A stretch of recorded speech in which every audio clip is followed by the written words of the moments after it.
আমি আল্লাহ রাগ করিয়া পানি বন্ধ করি নাই, বাতাস বন্ধ করি নাই, বরং আমি আল্লাহ ডাকছি আয় গোলাম আমারে ছাড়িয়া কই যাও, আমার রহমতের দরজায় ফিরিয়া আয়। আমার দরজা ছাড়িয়া যেদিকেই যাবি ওদিকেই জাহান্নামের আগুন। আর নামাজ বাদ দিয়ে আমার আল্লাহরে কাঁদাইও না রে যুবক। আমার আল্লাহ সহ্য করতে পারে না, এত আদর করে বান্দা বানাইলাম। আমি আল্লাহর কোনো ছেলে নাই মেয়ে নাই, কত আদর করে বানাইছি মানুষ। এত বিশাল আসমান আমার জন্য বানাই না বান্দা, তোর খেদমতের জন্য বানাইলাম। এত বিশাল জমিন আমি আমার জন্য বানাই না, তোর গোলামির জন্য বানাইলাম। এত বিশাল সমুদ্র তোর খেদমতের জন্য পানি দিলাম ফিরি, তোর খেদমতের জন্য আমি সব সূর্যের আলো তোর খেদমতে দিয়া দিলাম, চাঁদের আলো তোর খেদমতে লাগাই দিলাম, দুনিয়ার সব প্রাণী তোর খেদমতে লাগাই দিলাম। ওরে সকালবেলা গরুটারে দুধ দহন করে নিছো, বাচ্চাটা সারা রাত দুধ পায় নাই, মা মা করে চিল্লাইছি।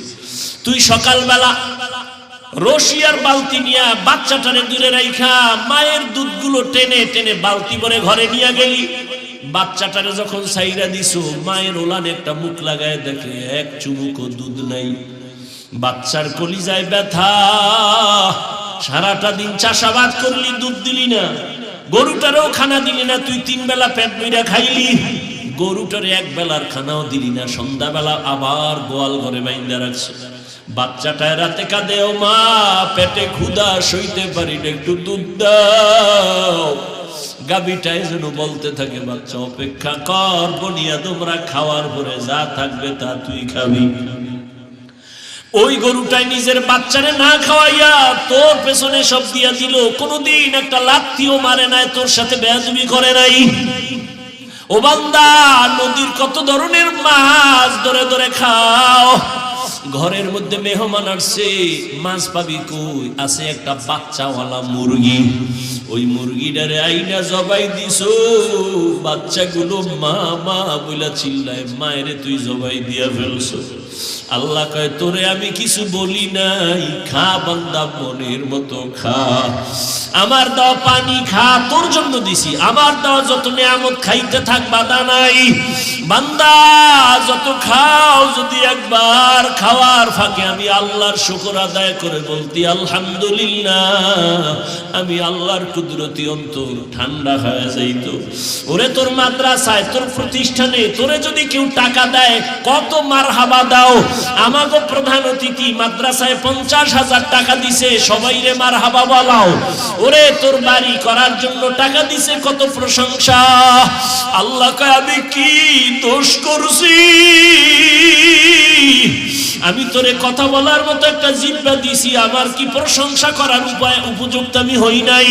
ও বান্দা, তোরে এত সুন্দর একটা চেহারা দিলাম, আমি আল্লাহ কি তোর মুখে প্রশংসার উপযুক্ত হই নাই? আমি আল্লাহ তোরে টাকার মালিক বানাইলাম, বাড়ি গাড়ির মালিক বানাইলাম, সন্তানের মালিক বানাইলাম। আমি আল্লাহ তোরে সম্মানের চেয়ারে বসাইলাম। রে বান্দা, একবারও কি আমি আল্লাহ তোর থেকে সম্মান পাইতে পারি না, প্রশংসা পাইতে পারি না? যদি পাইতে পারি, তুই কার পেছনে ঘুরে আমাকে ভুলছো? কার পেছনে ঘুরে ঘুরে দাড়ি কাটছো, নামাজ ছাড়ছো? সে তোর আপন না, আপন না, আপন না, দুশ্মন। স্বার্থে আঘাত লাগলে তোরে জবাই করে ফেলবে, তোর নাম কাটবে না, কল্লা কেটে ফেলবে। অথচ আমি তোর মাওলা, তোর আপন। রাতের বেলা তুই ঘুমের মধ্যে মইরা গেছো, আমি আল্লাহ তোরে সজাগ না করলে কেউ সজাগ করতো না। আমি আল্লাহরে ভুলিয়া কোথায় যাও? আজকে হজের প্যান্ডেলে আসছো। আরে আমি আল্লাহ দেখছি তুই রাতের বেলা কি পরিমাণ গুনাহ করছো, তোর মা বাবায় দেখে নাই, আমি আল্লাহ দেখেছি। তোর মা বাবায় যদি জানতো তুই রুমের মধ্যে গুনাহ করতেছো, তোর মা বাবাই জুতা দিয়া তোরে বেদ দিয়া বাইর কইরা বলতো, যা না ফরমান বের হ। ওরে তোর বন্ধু বান্ধব যদি জানতো তুই জেনা করো, তোরে ঘর থেকে বের করে দিত, তোর নাম্বার ডিলিট করে দিত। ওরে আমি আল্লাহ তাকাইয়া দেখছি তুই কত গুনাহ করেছো। হাতের দ্বারা গুনাহ করেছো, চোখের দ্বারা গুনাহ করেছো, জবানের দ্বারা গুনাহ করেছো, কত চোখের দ্বারা, কানের দ্বারা। আমি আল্লাহ রাগ করিয়া পানি বন্ধ করি নাই, বাতাস বন্ধ করি নাই, বরং আমি আল্লাহ ডাকছি, আয় গোলাম আমারে ছাড়িয়া কই যাও, আমার রহমতের দরজায় ফিরিয়া আয়। আমার দরজা ছাড়িয়া যেদিকেই যাবি ওদিকেই জাহান্নামের আগুন। ওই আল্লাহরে যদি একবার জিহ্বা নাড়ায় ডাক দেওয়ার বলো, দয়ার আল্লাহ, আমি নাফরমানি করতে করতে করতে করতে আমার হাত গুনার কারণে নাপাক, চোখ নাপাক, জিহ্বা নাপাক, অন্তর নাপাক। ও আল্লাহ, আমি এই গুনাহ নিয়ে কবরে যেতে চাই না, কবরের আযাব সইতে পারবো না, সূর্যের গরম সইতে পারবো না, জাহান্নামের গরম সহ্য করতে পারবো না। দুনিয়াতে একটা মশার কামড় সইতে পারি না, বেতের বাড়ি সইতে পারি না। গুনাহ নিয়ে যদি কবরে যাও, দুই পাশের মাটির চাপ কেমন করে সহ্য করবা?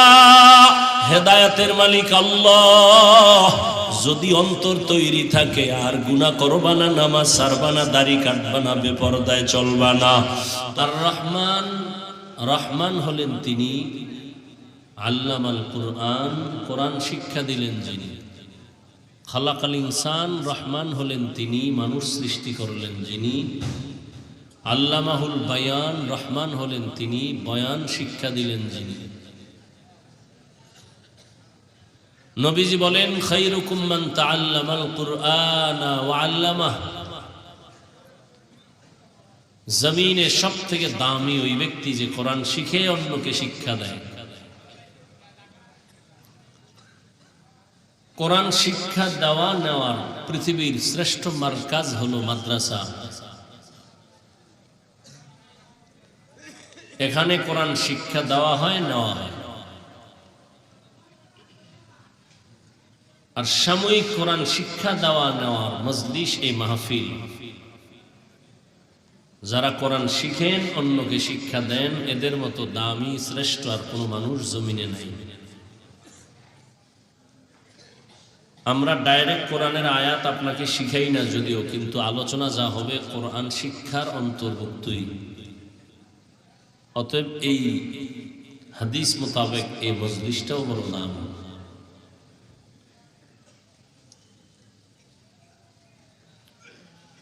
এই দামি মজলিসে যে আল্লাহ আমাদেরকে বসাইলেন, এটা আল্লাহর বড় দয়া, মেহেরবানি, নিয়ামত।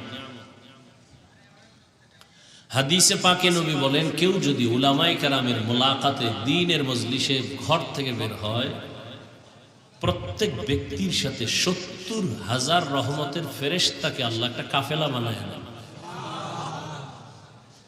এই প্যান্ডেল পর্যন্ত আসে আর তার জন্য দোয়া করে, মাগফিরাত কামনা করে। নবীজি ভিন্ন হাদিসে বলেন, কেউ যদি এই কোরআন ও হাদিসের মজলিসে আলেমদের সামনে বসে দ্বীন ও ইসলামের একটা মাসআলা শিখতে পারে, তো ১০০ রাকাত নফল নামাজের সওয়াব আল্লাহ দিয়ে দিন। অনেকগুলো যদি মাসআলা শিখেন দ্বীনের অধ্যায়, তো আল্লাহ পাক রব্বুল আলামিন ১০০০ রাকাত নফল নামাজের সওয়াব দিয়ে দিন। সব কথার মূল এই মজলিস বড় দাম। যেহেতু এখানে কোনো গুনাহ হবে না, যতক্ষণ এখানে বসা থাকবেন ততক্ষণ অনবরত শুধু নেক লেখা হবে এবং আল্লাহর রহমত অনবরত আসতে থাকবে। এবং আল্লাহ ঘোষণা দিয়েছেন ফেরেশতাদের সামনে, আজকে এই মাহফিলের প্যান্ডেলে যারা বসা, ফেরেশতা তোমরা সাক্ষী থাকো, বসা মাত্র আমি এদের জীবনের সমস্ত গুনাহ মাফ করে দিলাম। এবার আসেন আয়াত নিয়ে কিছু কথা। সকলের পরিচিত এই সূরাটা, যে আয়াতগুলো পড়লাম,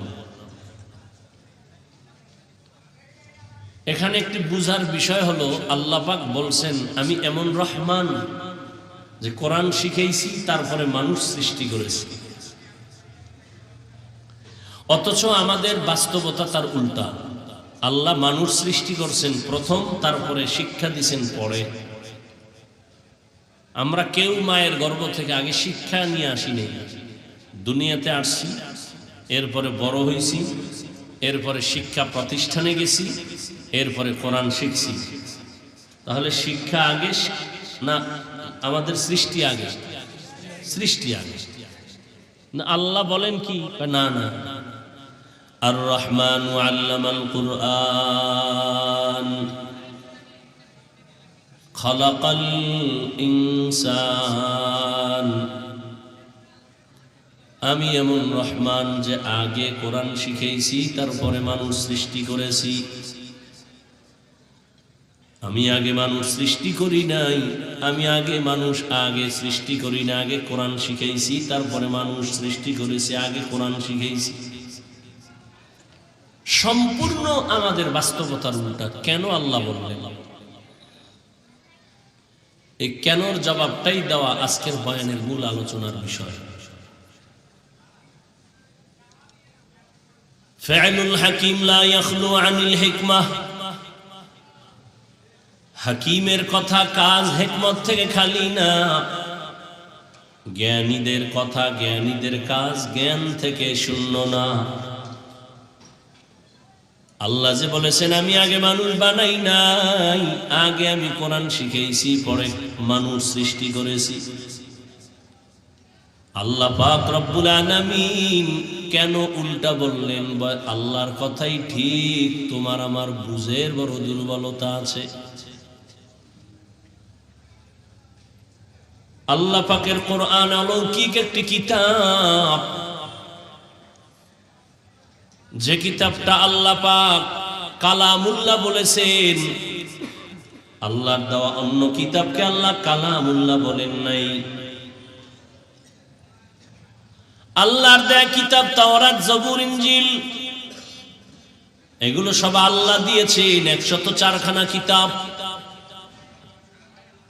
একটা কিতাবও আল্লাহ নিজে সংরক্ষণের জিম্মাদারি নেন নাই। একমাত্র আল্লাহর কোরআন আল্লাহ নিজে সংরক্ষণের জিম্মা নিয়েছেন।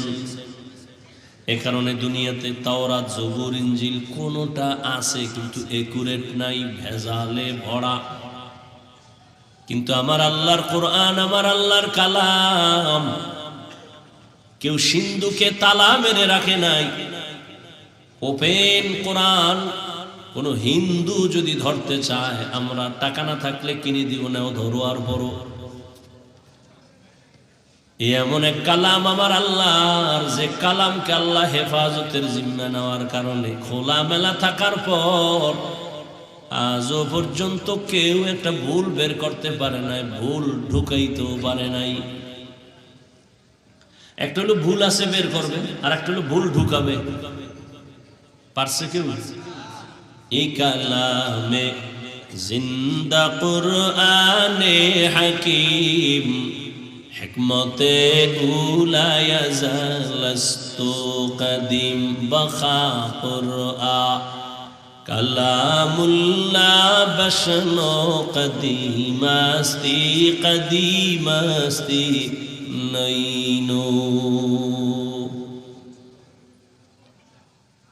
আল্লাহর কালাম হেফাজতের জিম্মা আল্লাহ নিয়েছেন, যে কারণে এখনো আল্লাহর কালাম আল্লাহ যেভাবে দিয়েছেন ওইভাবেই আছে। এজন্যই তো আল্লাহ চ্যালেঞ্জ দিলেন, জালিকাল কিতাব লা রাইবা ফীহ। এটা এমন একটা কিতাব যার মধ্যে কোনো ভুল নাই, সন্দেহের অবকাশ নাই। আল্লাহ চ্যালেঞ্জ দিয়েছেন, পারলে আমার কোরআনের আয়াতের মতো একটা আয়াত বানায় দেখাও, সূরার মতো একটা সূরা বানায় দেখাও। আল্লাহর চ্যালেঞ্জ আজ পর্যন্ত কেউ গ্রহণ করতে পারে নাই। আল্লাহ কোরআন হেফাজতের জিম্মা নিছেন। কেমন হেফাজত? শুধু কোরআন নাই, কোরআনটা যার সাথে সম্পর্ক থাকবে তাকেও আল্লাহ হেফাজত করবেন। কোরআনটা যার সিনায় থাকবে আল্লাহ তাকেও সম্মান দিবেন। আপনাদের দেবিদ্বারে বহু বিল্ডিং আছে, একটা বিল্ডিং এর এত দাম নাই আল্লাহর কোরআনওয়ালা ঘরের যেই পরিমাণ দাম। এখানে মাঠে ভরা মানুষ, রাস্তায় মানুষ, অভাব নাই।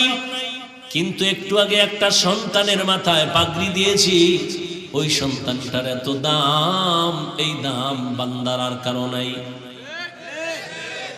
দুনিয়াতেও দাম, আখিরাতেও দাম।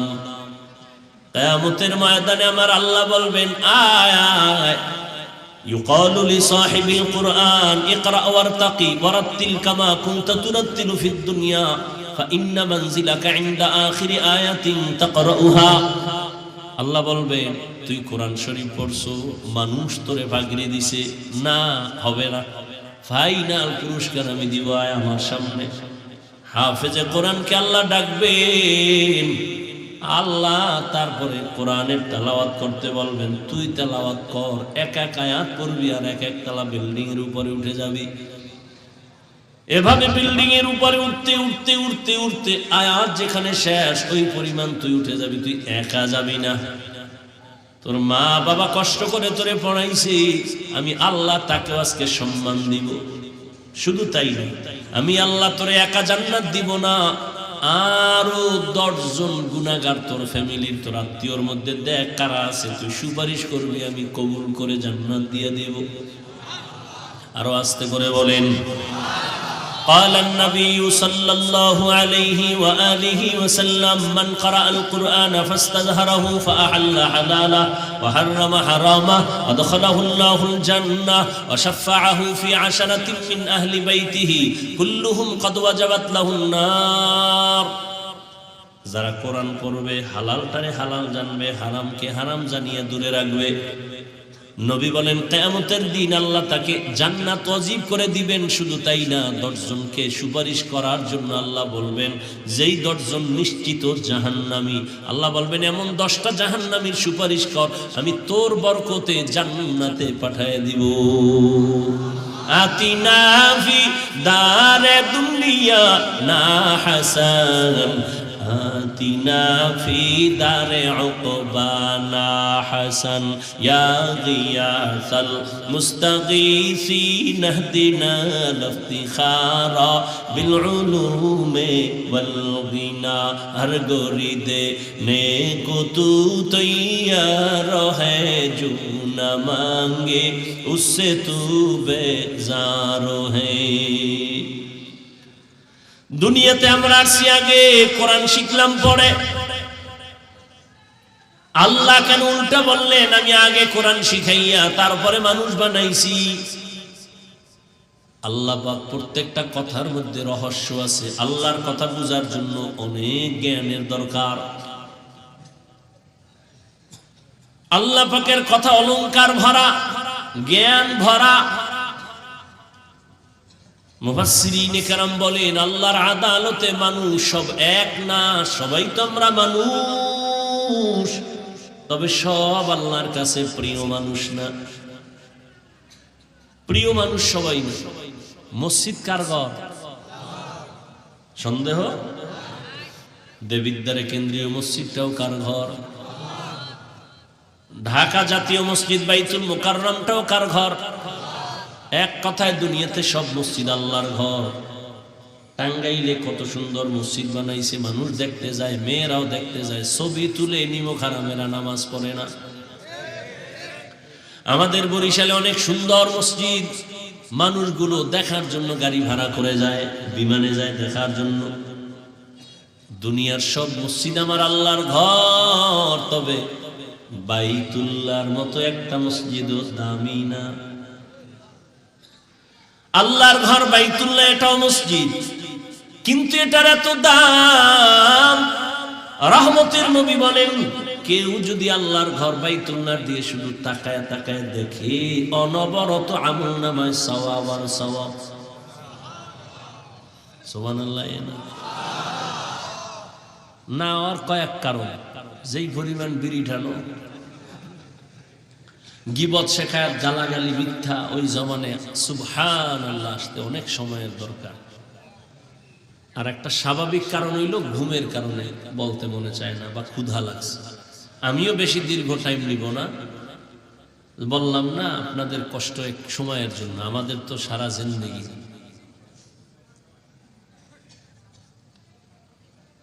বাইতুল্লাহ এমন দামি ঘর, ইন্না আউওয়ালা বাইতিন উযিআ লিন-নাসি লাল্লাযী বিবাক্কাতা মুবারাকাও ওয়া হুদা মুবারাকাও ওয়া হুদাল লিল আলামিন।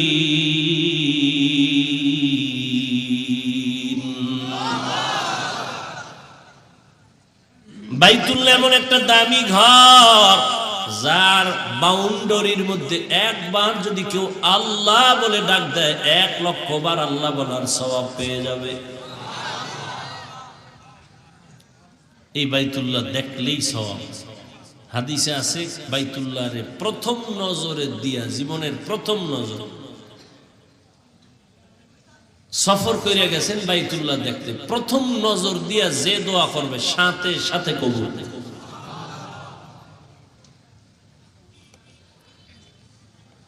আল্লাহ তাআলা এমন ঘর বানাইলেন, সব মসজিদ আল্লাহর ঘর, তবে বাইতুল্লাহর মতো সম্মানিত সব না। আপনাদের এই দেবীর দ্বারে গরু আসেনি, গরু কে বানাইছেন? কিন্তু সব গরু দামি না। মুসা নবীর সাথে যেই গরুটার সম্পর্ক, ওই গরুটা দামি, জান্নাতে যাবে। সূরা বাকারা মানে কি? গরুর সূরা।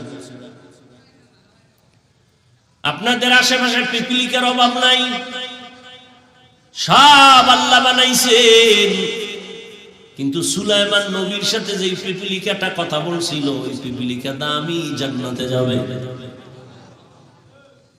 জমিনে অনেক উটনি আছে, উট আছে, কোন উটনি সব আমার আল্লাহ বানাইছেন, তবে সব উট আর উটনি দামি না। রহমতের নবী যে উটে সাওয়ার হইছেন, ওই উট জান্নাতে যাবে। দেবীর দ্বারে কুকুর আছে না, সব আল্লাহর বানানো মাখলুক, কিন্তু একটা কুকুরও দামি না। হ্যাঁ, আসহাবে কাহাফের সাথে যে কুকুরের সম্পর্ক, ওই কুকুর আল্লাহর জান্নাতে যাবে, বড় দামি। ও আল্লাহর বান্দারা, ডানা মেলে পাখি তুরে আকাশে হাজারো লাখো পাখি উড়ে, সব পাখি আল্লাহর বানানো মাখলুক, কিন্তু দামি না। হুদহুদ নামের পাখি সুলাইমান নবীর সাথে সম্পর্কিত, আল্লাহর জান্নাতে যাবে। একটু চিন্তা করেন না বয়ে বয়া, এটা পাখি জান্নাতে যাবার কাম কি? এটা গরু জান্নাতে যাবার কাজ কি? জান্নাতের কোনো কাজ নেই। পিপিলিকা যাবে জান্নাতে, কুকুর যাবে কেন? কোনো কাম নেই। আল্লাহ পাক এগুলো তো কোরআন থেকে বলতেছি, দুনিয়ার মানুষকে বুঝাইতেছে। দেখ, একটা কুত্তা সে জান্নাতে যায় কেন? ভালো মানুষের সোহবত পাইছে এই জন্য। একটা পিপিলিকা জান্নাতে যাবে কেন? আল্লাহর প্রিয় বান্দার সাথে সম্পর্কের কারণে। আল্লাহর কাছে তারও দাম বেড়ে গেছে। ও আল্লাহর গোলাম, একটা পাখি এত দামি কেন? কয় দামি ব্যক্তির সাথে সম্পর্কের কারণে দাম বেড়ে গেছে। চিটার কোনো দাম নাই, ধানের সাথে থাকার কারণে দাম বেড়ে গেছে।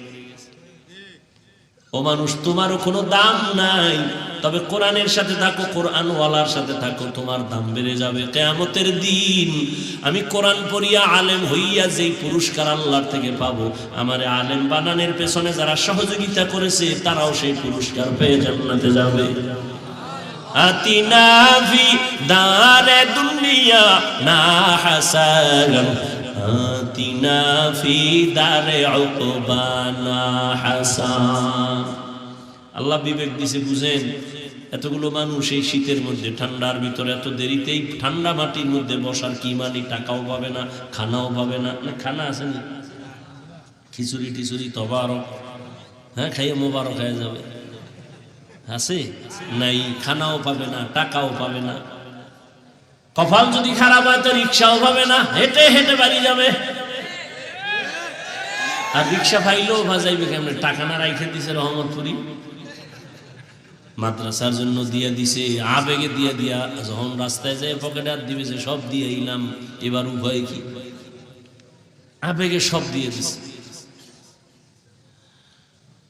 এরপর মানুষগুলো বসা কেন? মুরব্বীরা বসে আছে, হয়তো বুঝাইছে কোরআন বড় দামি, জান্নাত পেতে চাই, কিন্তু বাচ্চাগুলো কেন বসে আছে? ওরা কি বুঝে?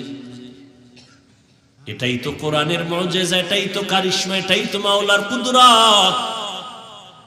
যত বয়ান করতেছি, যে করতেছি সব গায়বী কথা, কই জান্নাত, কই জাহান্নাম, কই সুলাইমান নবী, কই আমরু নবী, কই মুসা নবী, কই মুসা নবীর গরু, কই সুলাইমান নবীর হুদহুদ পাখি, কই পিপিলিকা, সব গাহিবী আওয়াজ দইরা দেখানো যাইতেছে না। এরপর মানুষ চাতক পাখির মতো বৈশা শুনতেছে, এমন ভাবে শুনতেছে মনে হয় জীবনের থেকে এই কথাটাই দামি।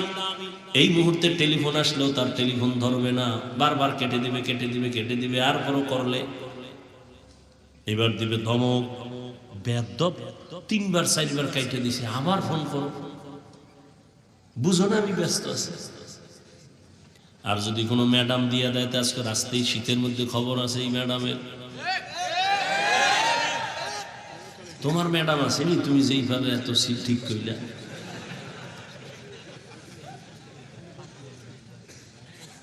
কয় না থাকলে কি ফাফল লইতো, তার সমস্যা নেই, মরাডার মারো কেন, কয় লড়ে কেন।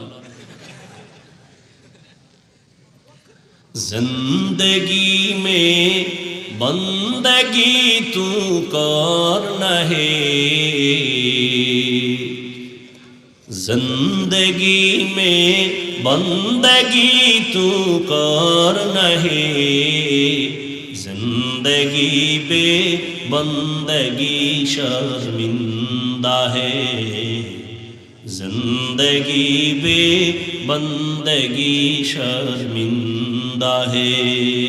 ইহুদিদের একটা স্লোগানের নাম হলো ডিভাইডেড অ্যান্ড রোল পলিসি। ইহুদিরা দুনিয়ার মুসলমানদের উপরে মাথা উঁচু করার এই সব থেকে বড় স্লোগান, মুসলমানকে দলে দলে দলে দলে ভাগ করে দাও।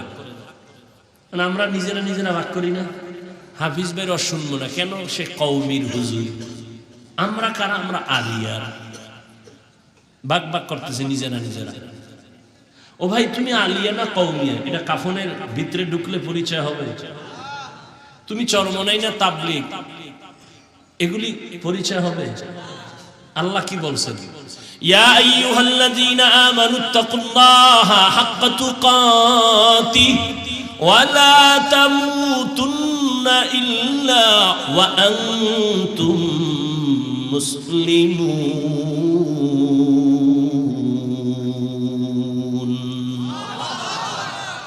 আল্লাহ বলেন আমাকে ভয় কর, মুসলমান না হইয়া মরবি না, পীর না হয়ে মরবি না বলে নাই, মাওলানা মুফতি মুহাদ্দিস না হয়ে মরবা না বলেন নাই। আল্লাহ বলেন মুসলমান না হইয়া মরবি না, কারণ আল্লাহর কাছে পীরের পরিচয় চলবে না, মুফতি মুহাদ্দিসের পরিচয় থাকবে না। পরিচয় একটা কি, মুসলমানি বাওয়াদ গরদান নেহাদান এনানে খুদ বদসতে খা জাদাদান গর্ব সুরত আদমি ইনসাবুদে আহমদবু জাহলো হামেক সাবুদি। ওয়াজে আইছেন, কিছুই তো দেখাইতে পারতেছি না, তো মানুষ চিন্তা করে তো যাওয়ার সময় একটা বেলুন কিনে যায়।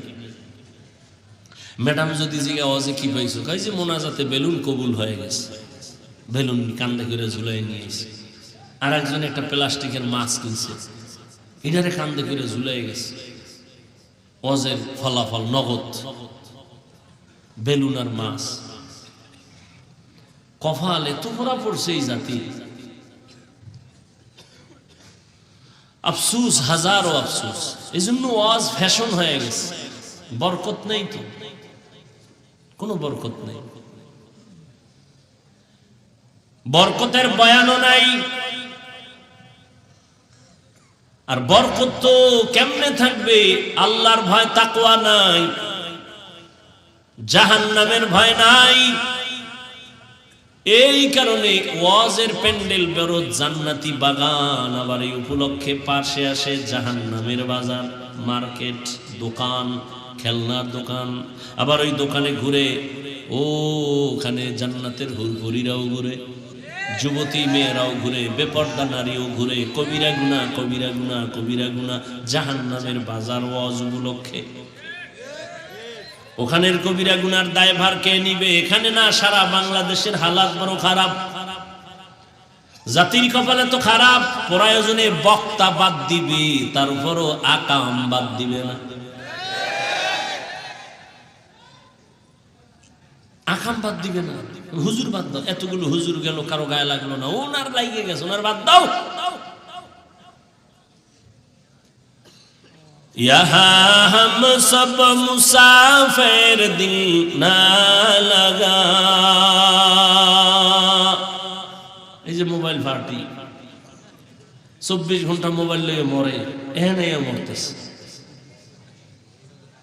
সারাটা রাত দরজা জানালা বন্ধ করে মোবাইল সামনে নিয়ে, কখন রাত্র 3টা বাজলো 4টা বাজলো খবর নাই। কবিরা গুনাহ দেখা দেখা দেখা দেখা চেহারা নষ্ট করছো, চেহারার মধ্যে কোনো নূর নাই, ওদিকে তোমার চরিত্র নাই, লেখাপড়া নাই, মা বাবার সাথে ভালো ব্যবহার নাই, শুধু বেয়াদবি বেয়াদবি বেয়াদবি।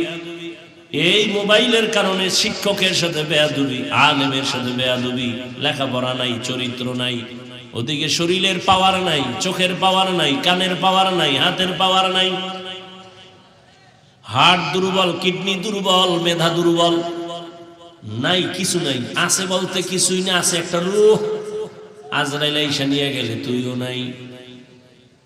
আল্লাহ না করুক যদি মইরা যাও, কি নিয়ে তোরে স্মরণ করবে? বলবে একটা বেয়াদব মইরা গেছে আলহামদুলিল্লাহ। মাও বলবে ওর চরিত্রের কারণে মানুষ আমারে লজ্জা দিত, মহিলারা বাজে কথা বলতো, মইরা গেছে, বিপদ গেছে। আহ, এই জীবনে কামাই করলি সবার বরদোয়া, এটা একটা জীবন হইল। অথচ তোমার মতো যুবক তাকায় দেখো, স্কুলে পড়ে, কলেজে পড়ে, জীবনে মাদ্রাসায় পড়ে না, আলিফ বা তাও শিখে নেয়, তাকায় দেখো 5 ওয়াক্ত নামাজি আছে না? তোমার কপালে কার অভিশাপ লাগছে যে তুমি নামাজ পড়তে পারো না? ও আমার কলিজার যুবক বাবারা, তোমার মতো যুবক জেনারেল লাইনে থাকিও তাকায় দেখো, র্যাব, আর্মি, পুলিশ, বিডিআর এর চাকরি করে, নামাজ ছাড়ে না, তুমি কেন পারো না রে বাবা? তোমার কপাল বুঝি খারাপ, আল্লাহ বুঝি বেজার হয়ে গেছে, মা বাবায় বরদোয়া লাগাই দিছে কষ্ট পাইয়া।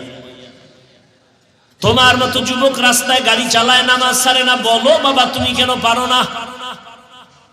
আমার মতো তো হুজুর হইতে আমি বলি না, আর কেউ বললো, আমি তো বলি না, আমি একবারও বলি না হুজুর হও, কওমি মাদ্রাসায় যাও, তাবলিগে যাও, নাইলে জাহান্নামে যাইবা। ও যুবক বাবারা, তোমার মতো যুবক পানির মধ্যে মাছ ধরে, নামাজ ছাড়ে না, ময়দানে কৃষি কাজ করে, গামছা বিছাইয়া নামাজ পড়ে, তারপরও নামাজ বাদ দেয় না, বলো তুমি কেন পারো না? নাকি তুমি মনে মনে ভাবছো হুজুরগো কথা চলবে না, কোরআন টোরান চলবে না, ভুল সব ভুল, একটা প্রমাণ দে, এক্ষণ দাড়ি কেটে ফেলবো, নামাজ রোজা বাদ দিয়ে নাচ গান শুরু করবো, বল ভুল আসেনি কোরআনে? তাহলে কেন মানো না রে বাবা?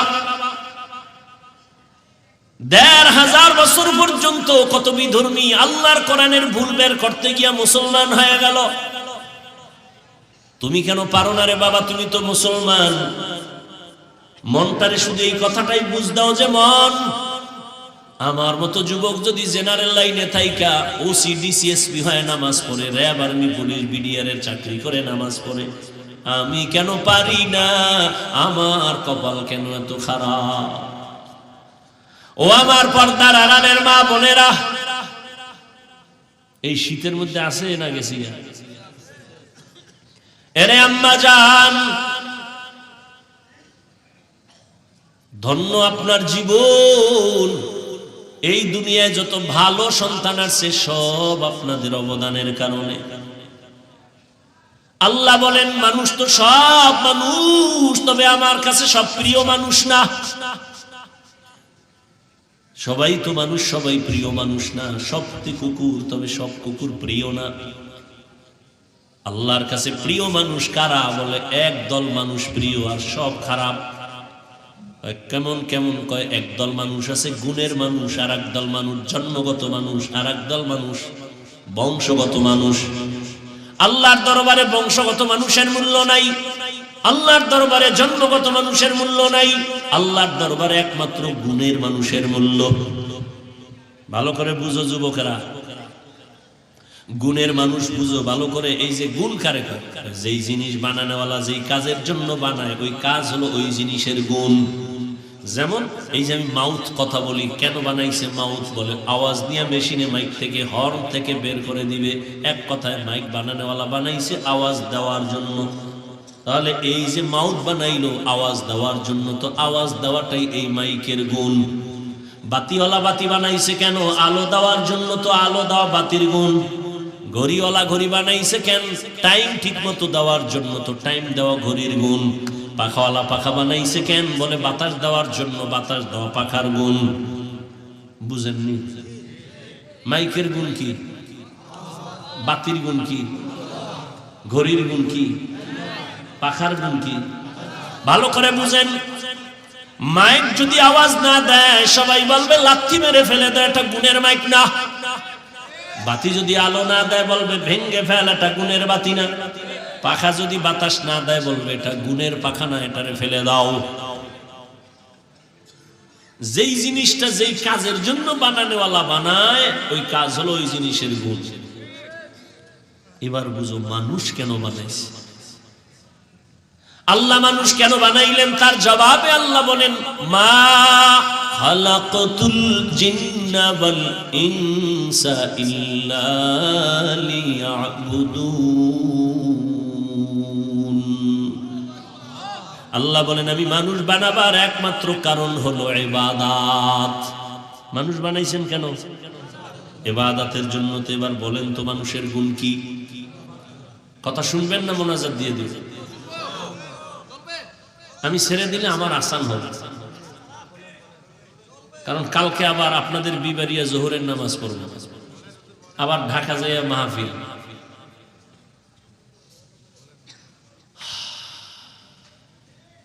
মানুষের গুণ কি? এবার মানুষ বানাইছেন কেন? কোন কাজের জন্য? তাহলে মানুষের গুণ কি? মাইকওয়ালা মাইক বানাইছে আওয়াজ দেওয়ার জন্য, আওয়াজ দেওয়া মাইকের গুণ। বাতির গুণ, বাতির গুণ আলো দেওয়া। যদি মাইক আওয়াজ না দেয় ভেঙ্গে ফেলবে। মানুষ আল্লাহ বানাইছেন ইবাদতের জন্য, ইবাদত করা মানুষের গুণ। এখন ইবাদত কেমনে করবেন? নামাজ পড়া ইবাদতের অংশ, রোজা রাখা ইবাদতের অংশ, জিকির করা ইবাদতের অংশ, রাজনীতি করা ইবাদতের অংশ, অর্থনীতি ইবাদতের অংশ, সমাজ নীতি অনুযায়ী সমাজ পরিচালনা করা ইবাদতের অংশ, রাষ্ট্র পরিচালনা করা ইবাদতের অংশ। নাকি ইসলামে রাজনীতি নাই?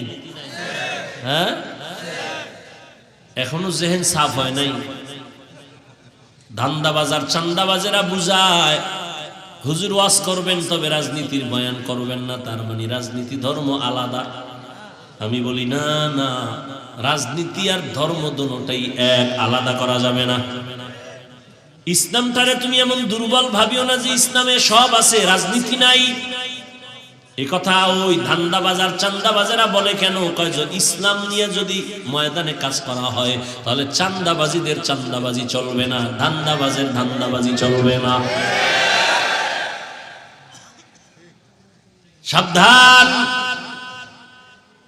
ইবাদত হিসাবে রাজনীতি, সব জায়গায় ইবাদত। আর ইবাদতটা কেমনে করবেন? নামাজ পড়া ইবাদতের অংশ, যাকাত দেওয়া ইবাদতের অংশ, রোজা রাখা ইবাদতের অংশ। এটা কেমনে নামাজ পড়বেন, রোজা রাখবেন? এটা নিয়ম লাগবে না মন গড়া? কি একজনে মাগরিবের নামাজে 3 রাকাতে দাঁড়ায় চিন্তা করে বেজোর হইরা লাভ কি? 2 সেজদা বাড়াইয়া জোর বানাইয়া দেয় 4 রাকাত হবে? নিয়ম লাগবে না? নিয়ম জানার জন্যই লাগবে কোরআন। কোরআন তো পারি না, কোরআন না পারলে কোরআন বুঝার জন্য লাগবে হাদিস। তাও পারি না, এবার শেষ ঠিকানা কোরআন হাদিস বুঝার জন্যই লাগবে উলামায়ে কেরাম। ভালো করে বুঝেন, এখনো বুঝেন নাই। মানুষ বানাইছেন ইবাদতের জন্য, ইবাদত হলো মানুষের গুণ। ইবাদত আপনি কেমনে করবেন? বলে কোরআন থেকে ইবাদত শিখো। বলে কোরআন বুঝি না, হাদিস বুঝি না। কয় বুঝনেওয়ালা আলেমের কাছে যাও, উলামায়ে কেরাম থেকে কোরআন আগে বুঝো, তারপরে ইবাদত করো, তাহলেই তুমি গুণের মানুষ। আর গুণের মানুষেরা বিনা হিসাবে জান্নাতে যাবে। এখনো বুঝেন নাই? মানুষের গুণের নামে ইবাদত। ইবাদত শিখতে হলে লাগবে কোরআন, কোরআন বুঝতে হলে লাগবে আলেম। আলেমের মাধ্যমে কোরআন হাদিস বুঝা ইবাদত করলেই তুমি গুণের মানুষ, গুণের মানুষ হলেই তুমি বিনা হিসাবে জান্নাতি। ফলাফল কি দাঁড়াইল? আল্লাহ কি কইছেন? আমি কোরআন শিখাইছি, তারপরে মানুষ বানাইছি। অর্থাৎ যে ব্যক্তি আলেমের কাছে গিয়া কোরআন বুঝা শুইনা ইবাদত করবে সে গুণের মানুষ। তাহলে আগে কোরআন হাদিস বুঝা ইবাদত করার পরে গুণের মানুষ, এরপরে তুমি জান্নাতে যাবা। আল্লাহ এই দিকে ইঙ্গিত করে বলেন, আমি আগে মানুষ বানাই নাই, ইবাদত করাইয়া কোরআন বুঝাইয়া তারপরে গুণের মানুষ বানাইছি, তারপরে জান্নাত দিছি। ইবাদত বুঝার জন্য কোরআন লাগবে, কোরআন বুঝার জন্য উলামায়ে কেরাম লাগবে। এই দিকে ইঙ্গিত করে আল্লাহ বলেন, আমি কোরআন শিখাইছি, তারপরে গুণের মানুষ বানাইছি। কারণ কোরআন না বুঝলে সে ইবাদতের নিয়ম বুঝবে না। আর কোরআন বুঝার জন্য আলেমের কাছে যেতে হবে, আলেম ছাড়া ইসলাম আর কোরআন হাদিস পরিপূর্ণ বুঝবে না। ভেজাল লাগাবে, খালি ভেজাল লাগাবে, ভেজাল লাগাবে। উলামায়ে কেরাম তো মন গড়া ব্যাখ্যা দেওয়ার কোনো সুযোগ নাই।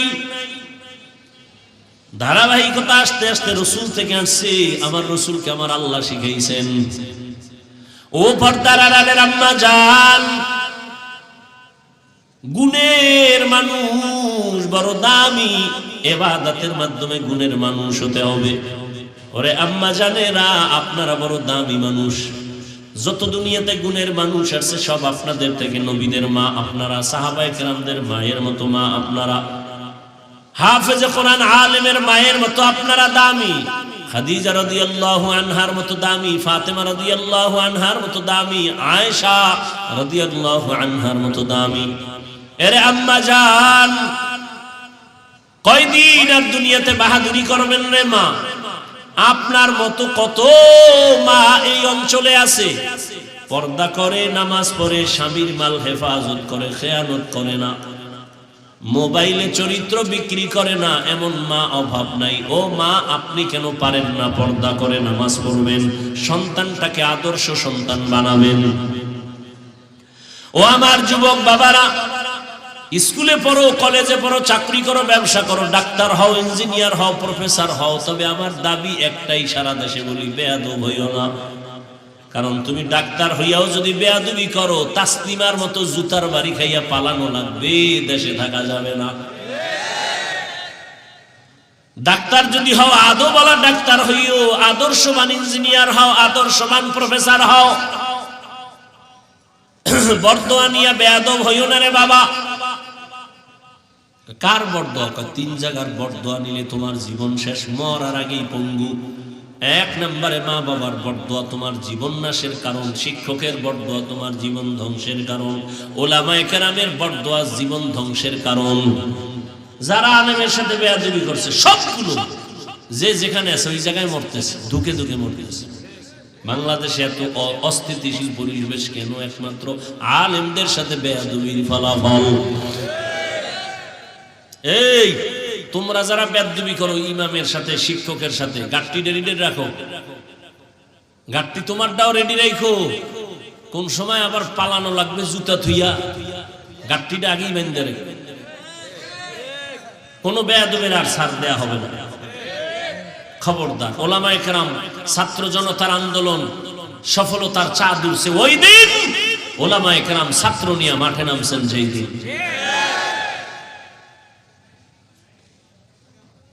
খবরদার, উলামায়ে কেরামের সাথে বেয়াদবি আল্লাহ বরদাস্ত করেন না। মা বাবার বেয়াদবি, জীবন তোমার ধ্বংসের পথে চলে যাবে। শিক্ষকের সাথে বেয়াদবি, তোমার জীবন নষ্ট হয়ে যাবে। অতএব অনুরোধ করে বলবো, বাবা ডাক্তার, ইঞ্জিনিয়ার, প্রফেসর হও, ব্যবসায়ী, চাকরিজীবী যাই হও না কেন, মা বাবার বরদোয়া নিও না, শিক্ষকের বরদোয়া নিও না, উলামায়ে কেরামের বরদোয়া নিও না। দোয়া নিয়ে সামনে আগাও, জীবন তোমার সফল। তোমার মতো যুবক চোখের দিকে তাকায় কথা বলে না, দেখলে সালাম দেয়, মাথাটা আগায় দেয়, হুজুর দোয়া কইরে, মনে চায় রুমাল দিয়া পা মুছায় দেই। আর তোমার চেহারার দিয়ে তাকাইলে বড় লজ্জা লাগে, বড় কষ্ট লাগে। তুমি যুবক হইয়া কেন নামাজ পড়ো না? ওরে বাবা মোবাইল চালাও চালাও তো এইরকম যে চালাবা, চালাইতে চালাইতে তোমার চেহারাটার নূর তুমি নষ্ট করে ফেলেছো, তোমার চরিত্র নষ্ট করে ফেলেছো, লেখাপড়া ধ্বংস করে ফেলেছো, তোমার ভালো একটা গুণ নাই, শুধু মোবাইলের কারণে মায়ের সাথে বেয়াদবি, বাবার সাথে বেয়াদবি, শিক্ষকের সাথে বেয়াদবি। মায়ের টাকা চুরি করছো মোবাইল ঠিক রাখার জন্য, বাবার টাকা চুরি করো, মা বাবার টাকা না দিলে গালাগালি কইরা বন্ধুরটা চুরি করো, যখন বন্ধু দেয় না তখন মানুষের দোকান চুরি করার চিন্তা করো। এই এক মোবাইলে তোর জীবনটারে নষ্ট করে ফেললো, না লেখাপড়া আছে না চরিত্র আছে। ও আল্লাহর বান্দারা, দু পায়ে হাত রেখে বলছি রে যুবক, আসলে কি আমরা ভুলে আছি না তোমরা আছো তাও বুঝি না? তুমিও মুসলমান আমিও মুসলমান, তোমার আমার আল্লাহ এক, নবী এক, কোরআন এক, কাবা এক, ধর্ম এক, কালেমা এক, কাফন হবে তিনটা, কালারও এক, কবরের সাইজও এক, কবরের প্রশ্ন তিনটা তাও এক। অথচ তোমারে বয়ান কইরা বুঝানোর পরেও তুমি বুঝতেছো না, মানতে চাও না। আমি নামাজ ছাড়তে চাই না, তুমি নামাজ পড়তে চাও না, তুমি কেমন মুসলমান? আমি দাড়ি কাটলে লজ্জা পাই, তুমি দাড়ি রাখতে লজ্জা পাও। আমি টুপি না পরলে লজ্জা পাই, তুমি টুপি মাথায় দিতে লজ্জা পাও। আমি মসজিদে না ঢুকলে লজ্জা পাই, তুমি ঢুকতে গেলে লজ্জা পাও। তুমি কেমন মুসলমান? বুঝি না। মাঝে মাঝে আমরা কি ভুলে আছি না তোমরা আছো তাও বুঝি না? না হয় আলেমরা বুঝায়, তাবলিগওয়ালারা বুঝায়, পীর সাহেবরা বুঝায়, আমরা বুঝাই, এর পরেও কেন বুঝো না রে বাবা? বুঝি না, কারণটা কি? কপাল এত খারাপ কেন রে বাবা? যদি বলো হাফিজ ভাই আমরা ঠিক, আপনারা ভুলে আছেন, দলিল দাও, আমি এখন প্যান্ট শার্ট পইরা দাড়ি কাইটা তোমার লাইনে চলবো। আর যদি বলো না হাফিজ ভাই ওলামায়ে কেরাম যেই লাইনে আছেন আপনারাই সঠিক, আমরা ভুলে আছি, তাহলে আমি বলবো বলো তোমার পা দুটো আগায় দাও, আমি নিচে নাইবা তোমার পায় ধরে বলবো আর দাড়ি কাইটা নবীরে কষ্ট দিও না, আর নামাজ বাদ দিয়ে আমার আল্লাহরে কাঁদাইও না রে যুবক। আমার আল্লাহ সহ্য করতে পারে না, এত আদর করে বান্দা বানাইলাম, আমি আল্লাহর কোন ছেলে নাই মেয়ে নাই, কত আদর করে বানাইছি মানুষ। এত বিশাল আসমান আমার জন্য বানাই না বান্দা, তোর খেদমতের জন্য বানাইলাম। এত বিশাল জমিন আমি আমার জন্য বানাই না, তোর গোলামির জন্য বানাইলাম। এত বিশাল সমুদ্র তোর খেদমতের জন্য পানি দিলাম ফিরি, তোর খেদমতের জন্য আমি সব সূর্যের আলো তোর খেদমতে দিয়া দিলাম, চাঁদের আলো তোর খেদমতে লাগাই দিলাম, দুনিয়ার সব প্রাণী তোর খেদমতে লাগাই দিলাম। ওরে সকাল বেলা গরুটারে দুধ দহন কইরা নিছো, বাচ্চাটা সারা রাত দুধ পায় নাই, মা মা কইয়া চিল্লাইছি।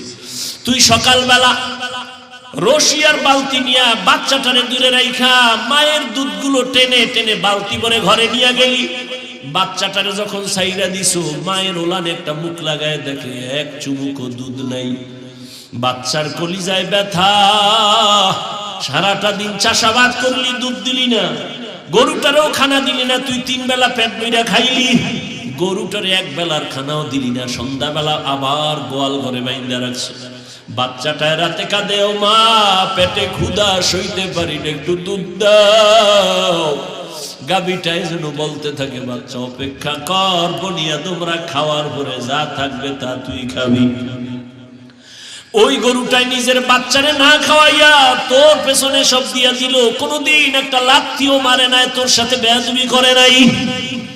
ও বান্দা, নদীর কত ধরনের মাছ ধরে ধরে খাও, ঘরের মধ্যে মেহমান আসছে, মাছ পাবি কই? আছে একটা বাচ্চাওয়ালা মুরগি, ওই মুরগিটারে আইনা জবাই দিছো, বাচ্চাগুলো মা মা বইলা চিল্লায়, মায়ের তুই জবাই দিয়া ফেলছো।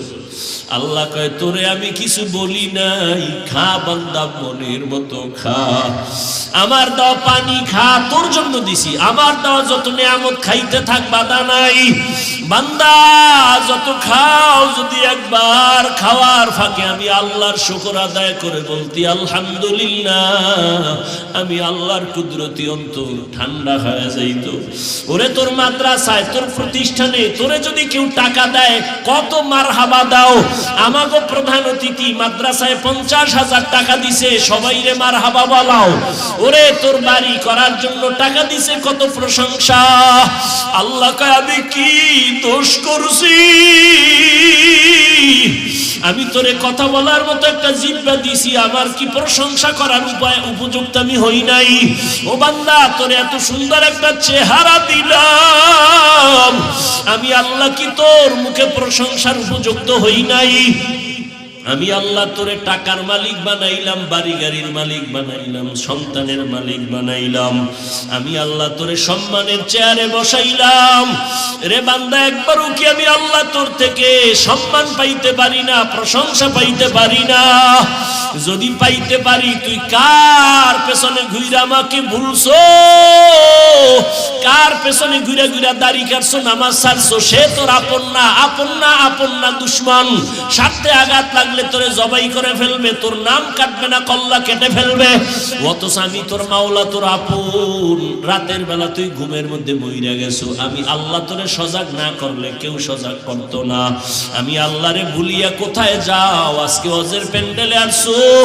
আরে আমি আল্লাহ দেখছি তুই রাতের বেলা কি পরিমাণ গুনাহ করছো, তোর মা বাবায় দেখে নাই, আমি আল্লাহ দেখেছি।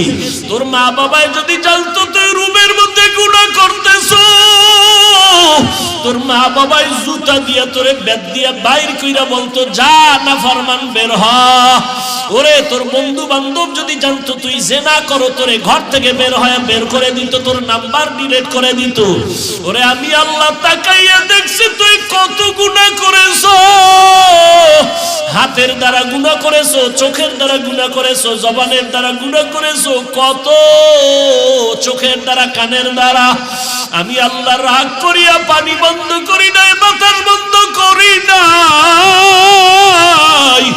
বরং আমি আল্লাহ ডাকছি, আয় আয় গোলাম, আমারে ছাড়িয়া কই যাও, আমার রহমতের দরজায় ফিরিয়া আয়। আমার দরজা ছাড়িয়া যেদিকেই যাবি ওদিকেই জাহান্নামের আগুন। এক সেকেন্ডের জন্য তুই জাহান্নামের আগুন সহ্য করতে পারবি না। আয়, আমি তোরে ডাকতেছি, প্রতিদিন ভোর রাতে ডাকি, আয় তওবা কর। যদি একবার মাথা নত কইরা মনে মনে বলো, আল্লাহ জীবনে তো দাড়ি কম কাটলাম না, নামাজ কম সারি বলি না, আজ থেকে আর দাড়ি কাটবো না, নামাজ ছাড়বো না। আমার মতো যুবক যদি জেনারেল লাইনে থাইকা নামাজ পড়ে, আমি কেন পারবো না? ও আল্লাহ, এতদিন বুঝি নাই, আজকে থেকে তওবার নিয়ত করলাম, আর নামাজ ছাড়বো না, বেপরদায় চলবো না, গুনাহ করবো না, জিনা করবো না, গীবত করবো না, মিথ্যা বলবো না। মা বাবার দোয়া নিয়া, ওলামায়ে কেরামের দোয়া নিয়া, পরামর্শ নিয়া, শিক্ষকের দোয়া নিয়া নবীর তরিকায় চলবো। আল্লাহ বলেন, ও বান্দা, তুই যখন চোখের পানি ছেড়ে যখন তওবা করবি, আমি আল্লাহ তোর জীবনের সব গুনাহ মাফ করে দিব। ওরে একটা সন্তান যখন অন্যায় করিয়া মায়ের সামনে কান্না করে কয়, আম্মু আর অন্যায় করবো না, দয়া করে আমারে মাফ করে দাও, এমন কোন মা নাই বাচ্চারে কোলে টাইনা না নেয়, বরং ডাক দিয়ে কয়, বাবা আয়, আর তোরে আমি কিছু বলবো না, রাগ করবো না। একটা ছাত্র অন্যায় করে যদি শিক্ষকের সামনে যদি বলে, হুজুর আমি ভুল করছি, মাফ করে দেন, আর করবো না, ওই শিক্ষক ক্ষমা না করে পারে না। ওই মায়ের থেকে, শিক্ষকের থেকে আমার মাওলার মায়া কি কম? ওই আল্লাহরে যদি একবার জিহ্বা নাড়ায় ডাক দেওয়ার বলো, দয়ার আল্লাহ, আমি নাফরমানি করতে করতে করতে করতে আমার হাত গুনার কারণে নাপাক, চোখ নাপাক, জিহ্বা নাপাক, অন্তর নাপাক। ও আল্লাহ, আমি এই গুনাহ নিয়ে কবরে যেতে চাই না, কবরের আযাব সইতে পারবো না, সূর্যের গরম সইতে পারবো না, জাহান্নামের গরম সহ্য করতে পারবো না। দুনিয়াতে একটা মশার কামড় সইতে পারি না, বেতের বাড়ি সইতে পারি না। গুনাহ নিয়ে যদি কবরে যাও, দুই পাশের মাটির চাপ কেমন করে সহ্য করবা? হেদায়েতের মালিক আল্লাহ। যদি অন্তর তৈরি থাকে, আর গুনাহ করবা না, নামাজ ছাড়বা না, দাড়ি কাটবা না, বেপরদায় চলবা না, তওবা যদি করতে পারো মনে মনে, এখনো একটু আল্লাহরে ডাক দাও, দিলটা নরম করে আমার আল্লাহরে বলতে থাকো, আল্লাহ আর গুনাহ করব না। কত ভাইয়ের হক নষ্ট করলাম, কত মেয়ের চরিত্র নষ্ট করলাম রে আল্লাহ, আমি আজকে বয়ান করি, সম্মানের চেয়ারে বসি, মানুষ কত আদর করে, আসলে আমার গুনার খবর জানলে কেউ আমারে সম্মান করতো না। ও আল্লাহ, তুমি যে কত ভালোবাসো, এত অন্যায় করার পরেও তুমি রাগ করো নাই, পানি বন্ধ করো নাই, খানা বন্ধ করো নাই, সূর্যের আলো চাঁদের আলো বন্ধ করো নাই। আজকে থেকে তওবার নিয়ত করে ফেললাম, মরিয়া যাই বাঁচিয়া থাকি আর দাড়ি কাটবো না, নামাজ ছাড়বো না, বেপরদায় চলবো না, মা বাবার দোয়া নিয়া, শিক্ষকের দোয়া নিয়া, উলামায়ে কেরামের দোয়া নিয়া নবীর তরিকায় চলবো। এরকম খাঁটি তওবার নিয়ত যদি কারো অন্তরে থাকে, মুনাফিকি না থাকে, যাদের নিয়ত খাঁটি আছে, তওবার নিয়তে দুটো হাত আল্লাহকে দেখাইয়া দাও। আয় আল্লাহ, আমাদের হাতগুলো কবুল করে নেন, তওবা কবুল করে নেন, তওবার উপরে মজবুত হইয়া চলার তৌফিক দান করেন, আমিন। আলহামদুলিল্লাহি রাব্বিল আলামিন, ওয়াসসালাতু ওয়াসসালামু আলা সাইয়্যিদিল আমবিয়াই ওয়াল মুরসালিন وعلى آله وأصحابه أجمعين يا أرحم الراحمين يا أرحم الراحمين يا أرحم الراحمين رب ارحمهما كما ربياني صغيرا اللهم إني ظلمت نفسي ظلما كثيرا ولا يغفر الذنوب إلا أنت فاغفر لي مغفرة من عندك وارحمني إنك أنت الغفور الرحيم اللهم إنك عفو كريم تحب العفو فاعف عنا ও আল্লাহ, কুদরতের নজর দিয়া তাকায় দেখেন, এই গভীর রাতে দুনিয়ার বাড়িওয়ালাদের দরজা বন্ধ, আপনার রহমতের দরজা খোলা রে আল্লাহ।